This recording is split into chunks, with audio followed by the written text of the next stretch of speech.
Hi everyone, I'm coming to you from the North Woods of Wisconsin, from Camp Ramah in Wisconsin. I have an opportunity to be teaching from a beautiful background today.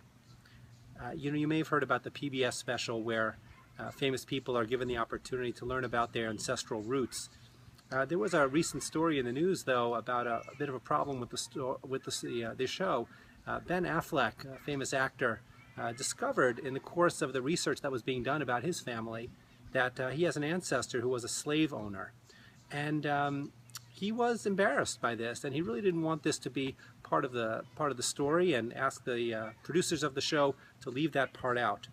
Now, there was some internal discussion about editorial control, but from my perspective, one of the interesting things is that sense that I can somewhat understand, I suppose, who wants to find out that their great-great-great-great-grandfather was a slave owner. But the question is, what does that say about Ben Affleck? Does that sense of guilt and embarrassment, should it really adhere to him? And I think in Parashat Pinhas we have an interesting parallel.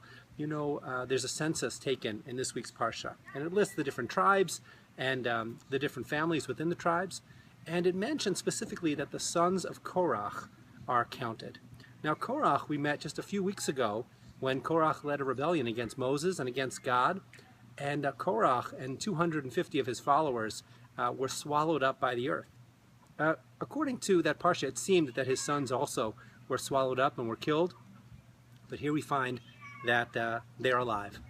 And I'm wondering, this isn't, of course, a great-great-great-great-grandfather, this is a father. These are the sons of Korach who now have to live in the community that knows that their dad was a rebel, and not in a good way. Bad enough that he was killed for it. And you wonder, what does it feel like to live with that sense of responsibility, knowing that people are looking at you because of something that someone else did, an ancestor of yours?